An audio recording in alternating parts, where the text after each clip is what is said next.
యవనస్తుడైనటువంటి యేసేపు యవన కాలంలో మరియ భర్త అయినటువంటి యేసేపు నీతిమంతుడా అనేటువంటి అంశాన్ని గురించి మాట్లాడుకోవడం జరుగుతుంది. దేవుని బిడ్డలారా, మనకందరికీ తెలిసినటువంటి విషయమే. బైబిల్ గ్రంథంలో ఒక్కొక్క పేరు అనేది చాలా మందికి ఆ పేర్లు ఉన్నట్టు మనం చూడగలం. పాత నిబంధన కాలంలో కూడా మరి యేసేపు అనే పేరు మనకి యాకోబు కుమారుడైనటువంటి వ్యక్తిగా యేసేపు కనబడడం జరుగుతుంది. అలాగనే ఒకనాడు చాలామంది ఇప్పటికీ పేర్లు, తాతల పేర్లు, ముత్తాతల పేర్లు అవి పెట్టుకోవడం ఆనవాయితీగా కనబడుతుంది. అంటే ఆ పేర్ల ద్వారా వారిని చూడొచ్చు, మన కళ్ళ ముందు జ్ఞాపకం చేసుకోవచ్చు అని అలాంటి పేర్లు ఇప్పటికీ చాలామంది పెట్టుకుంటున్నారు. అయితే యేసేపు మరియ భర్త అయినటువంటి యేసేపు యోధా గోత్రములో నుండి వచ్చిన వాడు కనబడుతున్నాడు. అలాగే దావీదు కుమారుడుగా కనబడుతున్నాడు. అటువంటి ఈ యేసేపు మరియ తల్లితో ప్రదానము చేయబడ్డది. అంటే ఒకప్పుడు ప్రదానం చేసినట్లయితే కొన్ని దినాల తర్వాత మరి వారు మరలా పెళ్లి చేసుకునేవారు. ప్రధానం ఎప్పుడైతే అయిపోయిందో అప్పుడే వారి ఇరువురు కూడా భార్య భర్తలుగా పరిగణింపబడేది. పాత నిబంధన కాలంలో కూడా చాలా మంది ప్రదానం చేయబడిన తర్వాత వారు యుద్ధానికి వెళ్తున్నప్పుడు మరి వారి భార్యల్ని విడిచిపెట్టి వెళ్ళడానికి లేదు అన్నట్టు బైబిల్లో మనం చూడగలము. అలాగే కొత్త గృహాన్ని కట్టుకున్న తర్వాత మరలా వారు యుద్ధానికి వెళ్ళినట్లయితే వారు చనిపోతే ఆ గృహంలో వేరొకరు వచ్చి నివాసం చేస్తారు కనుక అలాంటి వారు వెళ్ళకూడదని కొన్ని నిబంధనలు మనకి కనబడతాయి బైబిల్ గ్రంథంలో. అయితే ఇక్కడ మనం చూడగలిగినట్లయితే దేవుని పిల్లలారా, మరి 1వ అధ్యాయము 18వ వచనాన్ని ఒకసారి చూద్దాం. యేసుక్రీస్తు జనన విధనట్లనగా ఆయన తల్లి అయిన మరియా యేసేపునకు ప్రదానము చేయబడిన తర్వాత వారేకము కాకమునుపు ఆమె పరిశుద్ధాత్మ వలన గర్భవతిగా ఉంది. అంటే యేసేపుకును మరియకును వారేకము కాకమునుపు అంటే ప్రదానము చేయబడిన తర్వాత వారు ఇంకా ఏకము కాలేదు. కొన్ని దినాల తర్వాత వారు భార్య భర్తలుగా పరిగణింపబడిన తర్వాత వారికి ఏకమవుతారు. అలా ఇంక వారు ఏకం కాలేదు. వారిద్దరు కూడా భార్య భర్తలని నిర్ధారించడం జరిగింది. అలా నిర్ధారించిన తర్వాత ఆమె గర్భవతి అయిపోయింది. ఆమె గర్భాన్ని ధరించింది. అలా గర్భవతి అయినప్పుడు ఈ వార్త యేసేపు గారికి వినబడ్డది. ఎందుకంటే ప్రదానం చేయబడ్డది కదా. ఈ వార్త యేసేపు గారికి వినబడ్డది. ఆమె భర్త అయిన యేసేపు నీతిమంతుడై ఉండి ఆమెను అవమానపరచనొల్లక, అంటే ఇతడు నీతిమంతుడు. యేసేపుని బైబిల్లో ఏమని రాయబడ్డది అంటే యేసేపు నీతిమంతుడు. ఏమంటే ఒక వ్యక్తిని నీతిమంతుడు, నీతిమంతురాలు అని చెప్పడం జరిగిందంటే ఆ వెనుక ఆ వ్యక్తి భక్తిపరుడై ఉండాలా, యథార్థపరుడై ఉండాలా, దేవుడి చిత్తాన్ని జరిగించేవాడుగా ఉండాలా, దేవుని యందు భయము భక్తి కలిగిన వాడుగా ఉండాలా. అటువంటి వ్యక్తిగా యేసేపు మనకు కనబడుతున్నాడు. అంత భక్తిపరుడై కనబడుతున్నాడు. మరి మరియ కూడా పరిశుద్ధురాలు, ఆమె కూడా నీతిమంతురాలు. అటువంటి ఇరువురు ఒకటి అవ్వడానికి, భార్య భర్తలు అవ్వడానికి వారు ప్రదానం చేయబడిన తర్వాత వారి ఏకము కాకమునిపే ఆమె గర్భాన్ని ధరించింది. ఇది విచిత్రమైనటువంటి విషయం. ఇలాంటి పరిస్థితుల్లో సమాజం అంతా కూడా చాలా ఆశ్చర్యానికి గురవుతారు. అలాగనే మరియ మీద ఎన్నో సనుగులు వినబడతాయి, అలాగే చెడ్డ అభిప్రాయాలు కనబడతాయి, అలాగే రకరకాలుగా మరి వార్తలు అనేవి స్ప్రెడ్ అయిపోతాయి. అలాంటి పరిస్థితుల్లో మరియమ్మ గారు ఉన్నారు. అలాగే ఈ వార్త విన్నటువంటి యోసేపు కూడా మరి ఆమెను తృణీకరించాలి, లేదా దూషించాలి, లేదా అవమానపరచాలి, లేదా ఆమెను వీధిలో పెట్టాలి. ఎందుకంటే భార్య కనుక, తన వలన ఆమె గర్భవతి కాలేదు కనుక అటువంటి పరిస్థితిలో అతడు మౌనమైపోతున్నాడు. అటువంటి పరిస్థితుల్లో ఆమెను అవమానపరచకూడదు. అంటే నీతిమంతుడైన వాడు ఎలా ఆలోచన చేస్తాడు అని అంటే మంచిగా ఆలోచన చేస్తాడు, మంచిగా ఆలోచన చేస్తాడు. కనుక అంత మంచి ఎవరిలో ఉందంటే యోసేపులో ఉంది. ఇంకా పెళ్లి కాలేదంటే యవనస్తుడే కదండి యోసేపు. అటు యవన కాలంలో యోసేపు తన భార్య గర్భవతి అయిపోతున్న విషయాన్ని చూసి విని ఇక రహస్యంగా ఆమెను విడనాడాలి అని ఆలోచన చేశాడు. అంటే ఆమెకు ఏ ఇబ్బంది పెట్టకూడదు, నేను ఇబ్బంది పడకూడదు, నేను రహస్యంగా ఆమెను విడిచిపెడతాను, నేను రహస్యంగా ఆమెను విడిచిపెడతాను అనుకున్నాడు. అయితే అతడు ఈ సంగతుల గురించి దీర్ఘంగా ఆలోచన చేస్తున్నాడు. ఏమండి, చిన్న విషయం తారుమారుగా ఉన్నప్పుడు ఆ విషయంలో జాగ్రత్తగా ఆలోచించవలసిన అవసరం వస్తుంది. అది యోసేపుకి వచ్చింది.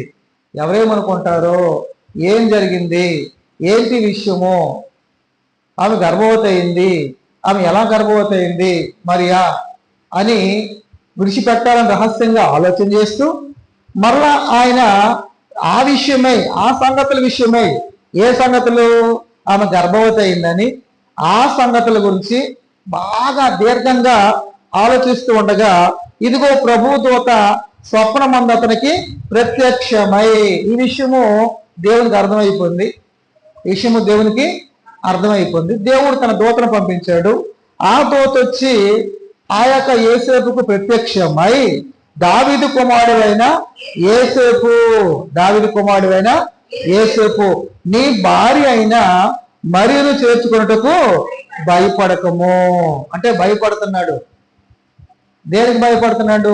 ఆమె గర్భాన్ని ధరించింది, ఆమె ఎవరి వల్ల గర్భం ధరించిందో తెలియదు కనుక ఆమెను విడిచిపెట్టాలని దాని విషయమై, ఆ సంగతుల విషయమై దీర్ఘంగా ఆలోచన చేస్తున్నాడు.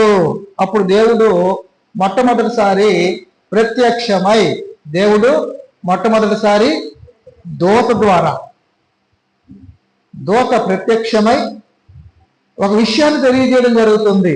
ఏంటి ఆ విషయం అంటే దావీదు కుమారుడైన యోసేపు.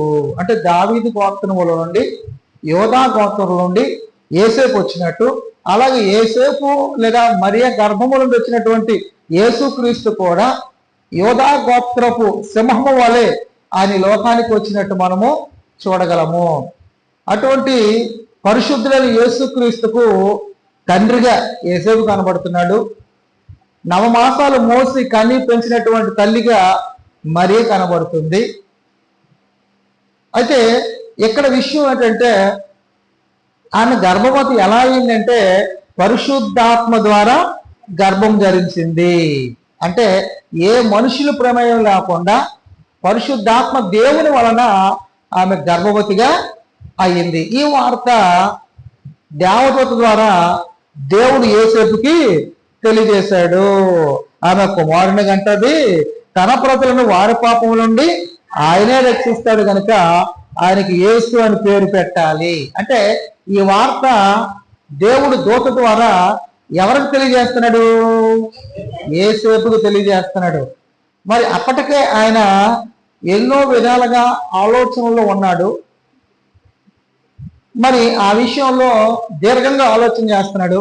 కానీ ఇప్పుడు దూత ఎప్పుడైతే చెప్పిందో ఆమె ఎవరి వలన గర్భవతి కాలేదు, కానీ పరిశుద్ధాత్మ వల్ల గర్భవతి అయింది అని వార్త చెప్పగానే నీకు ఆ కుమారుడికి అంటది, ఆ కుమారుడికి యేసు అని పేరు పెట్టాలి అని యోసేపుకు చెప్పగానే యోసేపు విన్నాడంటే విన్నాడండి. యోసేపు విన్నాడు. అంటే దేవుడు ఆజ్ఞాపించిన ఆ ఆజ్ఞ దేవదూతల ద్వారా శిరసావహించాడు నీతిమంతుడు కాబట్టి. కొంతమంది మొరటతనంగా ఒక విషయాన్ని ఏమైనా అది వేరే విధంగా ఆలోచన చేయగలిగినట్లయితే దాని గురించి ఎవరేమి చెప్పినా పట్టించుకోరు. కానీ ఇక్కడ వింటున్నాడంటే మరి అలాగే పుట్టిన తర్వాత దేవుడు చెప్పిన రీతిగానే యేసు అనేటువంటి పేరు పెట్టినట్టు, యేసు అనే పేరుకి రక్షకుడిని అర్థము. అలాగే యేసు ఈ లోకానికి ఎందుకు వచ్చాడంటే తన ప్రజలను వారి పాపము నుండి ఆయనే రక్షిస్తాడు.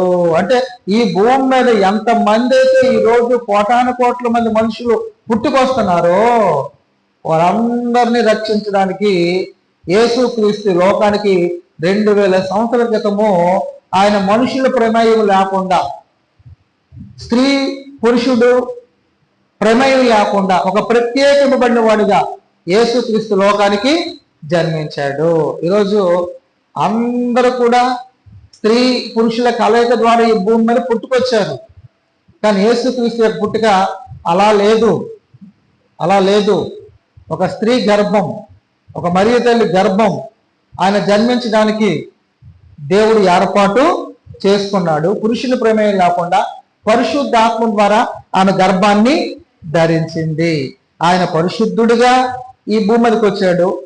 అలాగే 33 సంవత్సరాల కాలము ఆయన పరిశుద్ధుడిగా పవిత్రుడిగా జీవించాడు. ప్రజలందరి కొరకు ఆయన శిలువ మీద ప్రాణాన్ని పెట్టాడు. అటువంటి మహానుభావుడికి తండ్రి అవడానికి యేసేపు కారకుడయ్యాడు. తల్లి అవ్వడానికి మరియ కారకురాలు అయింది. వారి జన్మ లేదా వారి జీవితం ధన్యమైపోయిందండి. యేసు ప్రభు వారిని చూస్తున్నప్పుడు చాలా మంది స్త్రీల్లో ఒక స్త్రీ అంటుంది, ఆమె కుడిచిన స్తనములు ధన్యములైనవని చెప్పు దినములు వచ్చుచున్నవి కేకలేస్తుందట. అంత గొప్ప మహానుభావుడికి తండ్రి యేసేపు, తల్లి మరియా. అంటే యేసుక్రీస్తుని కన్నందుకు వారు భాగ్యవంతులయ్యారా? వారు గనులుగా పిలువబడ్డారండి. అలాగే యేసేపు నీతిమంతుడు. సుమారుగా ఏమంటే మొదటిసారి దేవదూత దర్శనమిచ్చిన తర్వాత దేవదూత మాట విన్నాడు. చివరికి మనము ఒకసారి ఆ 24 చూసినట్లయితే యేసేపు నిద్ర మేలుకొని ప్రభువుతో తనకు ఆజ్ఞాపించిన ప్రకారం చేసి తన భార్యను చేర్చుకొని. అంటే ఎంత చక్కగా వింటున్నాడు దేవుని మాట. నీతిమంతుడు కాబట్టి దేవుడు ఒక్కసారి చెప్పగానే విన్నాడు. మనమైతే ఎన్నిసార్లు దేవుడు మనకు చెబుతున్నా మనం వినం, పట్టించుకోం. హృదయం కఠినమైపోతుంది మనకి. కానీ యేసేపు హృదయం అలా లేదే. దేవుని మాట ఖచ్చితం, దేవుని మాట యథార్థమైనది అని నమ్మి తన భార్యను చేర్చుకున్నాడట. యేసేపు మరియని చేర్చుకున్నాడు. అంటే ఎంత మంచి భక్తిపరుడు యేసేపు, ఎంత మాదిరి మనకంటే చాలా మంచి మాదిరి అండి యేసేపు. యవనస్తుడిగా యవన కాలంలో తన వలన గర్భవతి కాకపోయినా పరిశుద్ధాత్మల గర్భవతి అయ్యిందని దేవద్దారు చెబితే నమ్మాడు, తన భార్యగా స్వీకరించాడు. లోకం ఏమనుకుంటుంది నాకు అనవసరం. లోకం రకరకాలుగా అనుకుంటుంది. లోకం పాపులు కనుక ఎన్ని విధాలుగా అనుకుంటే నాకు అనవసరం. కానీ నా దేవుని మాట మీద నమ్మకం ఉంచుతానని ఎంత చక్కగా నమ్మకం ఉంచాడు యేసేపు. ఎంత గొప్పవాడండి. మనం మనుషుల మాట వింటాం కానీ దేవుని మాట వినం మనం. ఏమండి, లేనిది ఉన్నది మనుషులు కల్పించి మాట్లాడుతుంటారు, కానీ వారికే మనం లోపడతాం, వారి మాటలు వింటాం, దేవుని మాటను పక్కనే పెట్టేస్తాం. మనకి మార్క్స్ వార్తలను, మత్తయి వార్తలను ఈ ప్రజలు నోటి మాటతో నాటకు వస్తున్నారు. వారి హృదయం బహు దూరంగా ఉంది. వారు మానవులు కల్పించే పద్ధతులే దైవోపదేశములని వారు నన్ను వ్యర్థంగా ఆరాధిస్తున్నారు. అలాగే దేవుని మాటను బొత్తిగా నిరాకరిస్తున్నారు. దేవుని ఆజ్ఞను పక్కన పెడుతున్నారు మనుషులందరూ కూడా. కానీ యేసేపు అలా లేడు. దేవుని ఆజ్ఞను వింటున్నాడు, మనుషుల మాటలని పక్కన పెడుతున్నాడు. ఎంత గొప్పోడండి యేసేపు, ఎంత గొప్పోడండి, చాలా గొప్పోడండి యేసేపు. మరే సలహా తీసుకోకుండా దేవదూత ద్వారా చెప్పబడిన మాట ప్రకారంగా ఆమెను చేర్చుకున్నాడు. చేర్చుకొని ఆమె కుమారుని కొను వరకు ఆమెను ఎరుగుకుండెను. అంటే 9 నెలల వరకు ఆమె జోలికి వెళ్ళదండి. అంటే యవ్వన కాలంలో ఉన్నటువంటి యోసేపు తన భార్యని మరిని చేర్చుకున్న తర్వాత యుక్త కాలంలో యవ్వన కాలంలో 9 నెలలు ఎడబాటుగా ఉన్నాడు, 9 నెలలు దూరంగా ఉన్నాడంటే, దేవుని మాటకు లోపడ్డాడంటే ఎంత గొప్పోడండి. యుక్త కాలంలో యవ్వన కాలంలో యోసేపు తన యవ్వన కోరికలను తన యవ్వనేచ్ఛలను పక్కన పెడుతున్నాడు. భార్య అయిన తర్వాత భార్యతో సంతోషంగా ఉండాలి, భార్యతో కలిసిమెలిసి ఉండాలి, భార్యతో కాపురం చేయాలి. కానీ యోసేపు 9 నెలలు యేసుక్రీస్తు ఈ లోకానికి లేదా పుట్టేంత వరకు కూడా అసలు ఆమె ఎరుగుకుండెను. అంటే పక్కనే ఉండి ఆమె జోలికి వెళ్ళలేదు, ఆమెతో కలవలేదు, ఆమెను ఎరగలేదట. ఎంత గొప్పోడండి నిజంగా. ఎంత చక్కగా నియంత్రించుకున్నాడు కోరికల్ని, ఎంత చక్కగా దేవుని మాటకు లోబడ్డాడు. అందుకే యోసేపు నీతిమంతుడా, మరియ భర్త యోసేపు నీతిమంతుడు. నీతిమంతుడే అక్షరాల నీతిమంతుడు కాబట్టే దేవునికి లోబడ్డాడు, నీతిమంతుడు కాబట్టే దేవుని ఆజ్ఞను గైకొన్నాడు, నీతిమంతుడు కాబట్టే ప్రజలందరి మాటను పక్కన పెట్టేశాడు. నా దేవుడు నాకుంటే చాలు అనేటువంటి ఆలోచనతో ముందుకి వెళ్ళాడు యోసేపు. అలాగన కొన్ని దినాలు అయిపోయిన తర్వాత మనం మళ్ళీ 2వ అధ్యాయానికి వచ్చినట్లయితే, దేవుని పిల్లలారా ఒకసారి 2వ అధ్యాయం 13 వచ్చిన మత్తయి సువార్త 2వ అధ్యాయము 13 వచ్చిన. వారు వెళ్ళిన తరువాత ఇదిగో ప్రభు దూత స్వప్నమందు యోసేపునకు ప్రత్యక్షమై ఏ రోజు ఆ శిశువును సంహరింపవలనని ఆమెను వెదకబోచున్నాడు గనక, ఆయన వెదకబోచున్నాడు కనుక నువ్వు లేచి ఆ శిశువును ఆయన తల్లిని వెంటబెట్టుకొని ఐగుప్తునకు పారిపోయి నేను నీతో తెలియచెప్పు వరకు అక్కడనే ఉండమని అతనితో చెప్పాడు. మరలా దేవుడు సలహా ఇస్తుంది. ఎప్పుడైతే గర్భవతి అయిపోయింది, కుమారుడిని కన్నది, ఆ తర్వాత ఆయన ఆరాధించడానికి తూర్పు దేశ జ్ఞానులు వచ్చారు, కానుకలు తెచ్చారు, ఆ ఇంట్లోనికి ప్రవేశించారు. ఆ తర్వాత మీరు ఆ హేరోదు ఏం చెప్పాడు వారికి, ఇదిగో ఆయన్ని పూజించిన తర్వాత ఆ సమాచారం నాకు చెప్పండి, నేను వచ్చి పూజిస్తాను ఆయన్ని అని చెప్పేటప్పుడు వారు వచ్చారు, చూశారు. ఆ తర్వాత వారికి దేవదూత కనబడి మీరు వెళ్ళే మార్గంలో వెళ్లకుండా వేరే మార్గంలో వెళ్ళిపోండి చెప్పినప్పుడు జ్ఞానులు ఆ దేవదూతల మాట విన్నారు.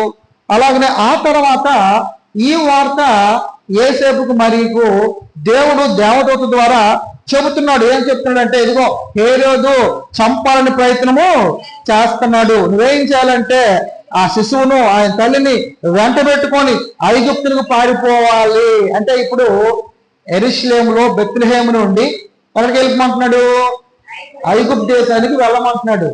ఏముంది, చిన్న పిల్లాడిని పట్టుకొని నిండు ఆ తల్లిని పట్టుకొని వెళ్ళాలి, ఆ రాత్రిని వెళ్ళిపోవాలి.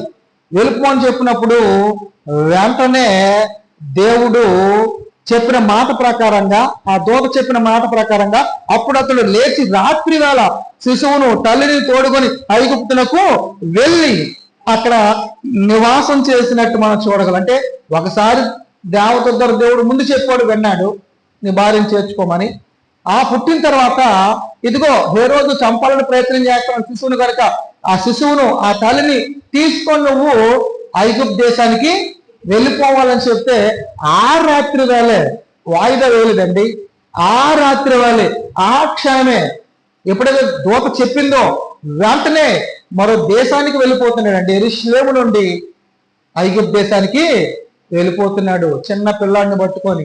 అంటే ఎంత గొప్ప భక్తిపరుడండి, ఎంత విధేయత కలిగిన వాడండి, ఎంతగా దేవునికి లోబడే వ్యక్తి అండి. యవన కాలంలో ఉన్నటువంటి యోసేపు గొప్పడండి, నీతిమంతుడిగా మనకు కనబడుతున్నాడు. మొత్తానికి ఆ దేశానికి వెళ్ళిపోయిన తర్వాత మరి మరలా మనం చూడగలిగినట్లయితే 19 వచనం చూద్దాం. అదే 2వ అధ్యాయం 19 వచనం. హేరోదు చనిపోయిన తర్వాత ఇదిగో ప్రభు దూత ఐగుప్తులో యోసేపునకు స్వప్నమందు, మరలా స్వప్నం, మరలా కలలో, మరలా దూత, మరలా ఐగుప్తు దేశంలో అక్కడ ప్రభు దూత ఐగుప్తులో యోసేపునకు స్వప్నమందు ప్రత్యక్షమై నీవు లేచి శిశువును మళ్ళా తల్లిని తోడుకొని మళ్ళా ఇజ్రాయెల్ దేశానికి వెళ్ళమనమ్మా బాబు. మరలా అక్కడికి వెళ్ళమంటున్నాడు, ఎక్కడి నుంచి అక్కడికి వెళ్ళమంటున్నాడు, అక్కడి నుంచి మరలా అక్కడికి వెళ్ళమంటున్నాడు. అయ్యో చచ్చిపోయాడు, నువ్వు ఆ ఇజ్రాయెల్ దేశానికి వెళ్ళిపోవాలా, ఆ శిశువును ఆ తల్లిని తీసుకొని వెళ్ళాలా అంటే ఎంత కష్టపడుతున్నాడండి, ఎంత ప్రయాసపడుతున్నాడు. చిన్నపిల్లాడిని ఎవరు ఎత్తుకుంటారు? యోసేపు ఎత్తుకోవాలా. ఇప్పుడైతే మనకు ప్రయాణం చేయడానికి ఎన్నో సౌకర్యాలు ఉన్నాయి. ఒకనాడు నడిచి వెళ్ళాలా, లేదా ఒంట్ల మీద వెళ్ళాలా, లేదా గాడిదల మీద ప్రయాణం చేయాలా. అటువంటి పరిస్థితుల్లో ఎంత కష్టం. రాత్రి వేళ భయపడకుండా దేవుని మాటకు లోబడుతూ దేవుడు చెప్పిన మాటను స్వీకరిస్తూ యోసేపు ముందుకు కొనసాగుతున్నాడు. ఎక్కడ కూడా మళ్ళా వెళ్ళాలంటే ఇసుకుపోలేదు, మళ్ళా వెళ్ళాలంటే నేను వెళ్ళు అనలేదు. ఇది దేవుని మాట, ఇది దేవుని మాట అని వెంటనే బయలుదేరిపోయి ఆ దేశానికి వచ్చినట్టు మనం చూడగలము. మరలా వచ్చిన తర్వాత మరలా ఏం జరిగిందో ఒకసారి 22వ వచనం చూద్దాం. అయితే ఆర్కెలాయు తన తండ్రి అయిన హేరోదునకు ప్రతిగా యోధా దేశం ఏలుచున్నాడని విని అక్కడికి వెళ్ళవరచి స్వప్నమందు దేవుని చేత మరలా బోధింపబడిన వాడై గలిలయ ప్రాంతానికి వెళ్ళి నజరేతు అనే ఊరికి వచ్చి అక్కడ కాపురం ఉన్నాడు. ఇప్పుడు అంటే హేరోదు చచ్చిపోయాడు, నువ్వు వెళ్ళు అని దేవుని దూత ద్వారా దేవుడు చెబితే వెళ్ళిపోయాడు. మరలా అక్కడ హేరోదు కుమారుడైన అర్కెలయ్య అక్కడ ఆ దేశాన్ని పరిపాలన చేస్తారన్న వార్త విని అక్కడికి వెళ్ళడానికి వెళ్ళవరిచి అంటే భయపడుతున్నాడు. అప్పుడు మరలా స్వప్నమందు 4వసారి దేవుని దూత ఏం చెప్తుందంటే, ఇదిగో నువ్వు గలిలయ ప్రాంతానికి వెళ్ళి నజరేతు అనే ప్రాంతంలో అక్కడ కాపురం ఉండు అని చెప్పగానే మరలా అక్కడి నుండి మరలా గలిలయ ప్రాంతానికి వెళ్తున్నాడు. అక్కడ ఆ నజరేతు అనే గ్రామంలో ఆయన కాపురం ఉన్నట్టు మనం చూడగలం. అంటే యోసేపు గారు యుక్త కాలంలో మరియ తల్లితో ప్రదానం చేయబడిన తర్వాత ఆమె గర్భము ధరించింది. అది ఎలా జరిగిందో తెలియదు, విడిచిపెట్టాలని ప్లాన్ చేశాడు. కానీ దూత ద్వారా సత్యాన్ని చెప్పాడు, విన్నాడు. ఇలాగ 4 దఫాలుగా దేవుని దూత చెప్పిన ప్రతి మాట వింటున్నట్టే యోసేపు కనబడుతున్నాడు. ఆ శిశువుని తీసుకొని, ఆ తల్లిని తీసుకొని ఎక్కడికి వెళ్ళమంటే ఆడికి వెళ్ళిపోతున్నాడు. అలాగనే మత్తయి సువార్తలో ఆయన పుట్టుకను గురించి ఇక్కడ రాయబడినట్టు మనం చూడగలం. అలాగే యేసుక్రీస్తును రాజుగా మత్తయి గారు యూదులకు రాజుగా ఆయన పుట్టాడన్న విషయాన్ని తెలియజేస్తున్నాడు. అలాగే మార్కు గారు అక్కడ యేసుక్రీస్తు పుట్టుకను గురించి మార్కు గారు రాయలేదు. యేసుక్రీస్తు పరిచారకుడు, యేసుక్రీస్తు పరిచారకుడు అంటే సేవ చేసేవాడు యేసుక్రీస్తు. ఆయన సేవకుడు, ఆయన పరిచారం చేసేవాడు అని పరిచయం చేస్తూ మార్కు గారు రాసినట్టు చూడగలము. అలాగే లోకా గారు ఆయన వైద్యుడు కనుక ఆయన కూడా పూర్తి డీటెయిల్స్ యేసుక్రీస్తు యొక్క పుట్టుకను గురించి ఆయన అక్కడ చెప్పినట్టు మనం చూడగలము. ఆయన దేవుని మరి లోకా గారు మరి యేసుక్రీస్తును దేవుని కుమారుడిగా చూపెట్టినట్టు చూడగలము. అలాగనే యోహాను గారు యేసుక్రీస్తుని దేవుడిగా చూపించినట్టు మనం చూడగలము. అయితే ఇక్కడ మనం చూస్తే ఎంతవరకు మనము యేసుక్రీస్తు యొక్క పుట్టుకను గురించి మత్తయి గారు చివరికి ఆయన ఎక్కడికి వచ్చి ఉన్నాడు? నజరేతు అనే గ్రామంలో గలిలయ ప్రాంతాల్లో కాపురం ఉంటున్నాడు.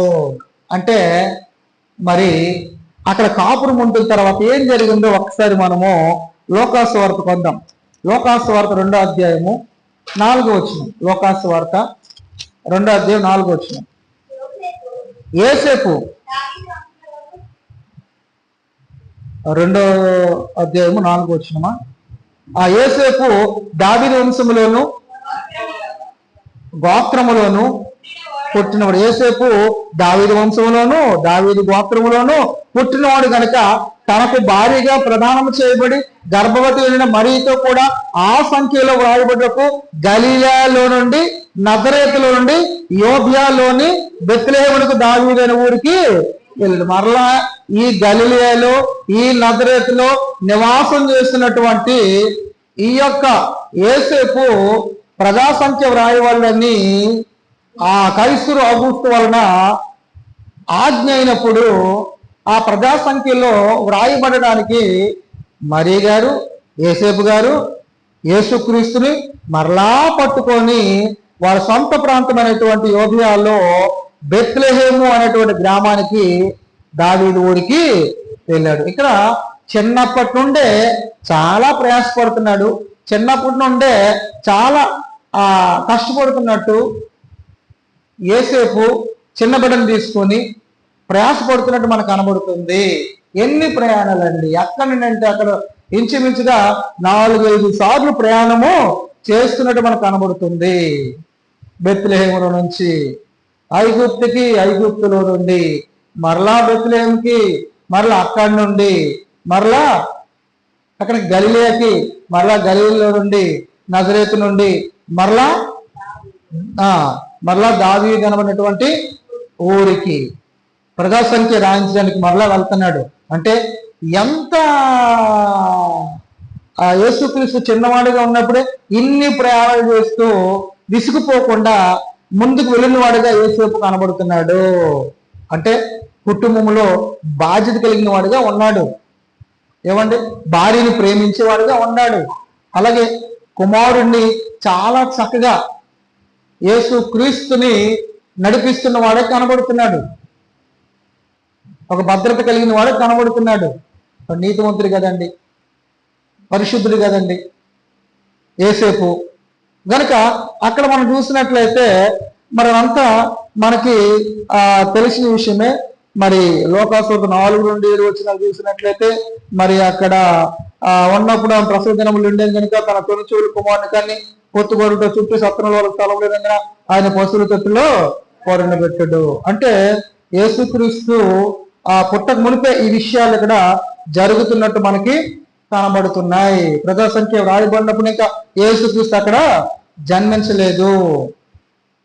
ఏమండి, అక్కడ తీసుకెళ్ళిన తర్వాత ఆ గర్భవతిగా ఉన్నప్పుడే ప్రజా సంఖ్య రాయించడానికి యోసేపు మరియను మరి అక్కడి నుండి అక్కడికి తీసుకెళ్ళినట్టు మనకు కనబడుతుంది. అంటే ఎంత కష్టం, ఎంత ప్రయాస అయినా కష్టమైనా తీసుకెళ్ళట్టే మనకి కనబడుతుంది. యోసేపు చాలా బాధ్యత కలిగిన వాడే కనబడుతున్నాడు. యోసేపు చాలా చక్కగా మరియను చూసుకునే వాడే కనబడుతున్నాడు. మరి తల్లిని బిడ్డను చూసుకున్నాడు కనబడుతున్నాడు. కుటుంబాల్లో కలిగిన వాడే కనబడుతున్నాడు. ఏమండి, ఆమె కన్నంత వరకు ఆమె ఎరగని వాడే కనబడుతున్నాడు. 9 నెలల వరకు దూరంగా ఉన్నవాడే కనబడుతున్నాడు. ఇలాగన ఇక్కడ రాయింది అక్కడ, అక్కడ రాయింది ఇక్కడ.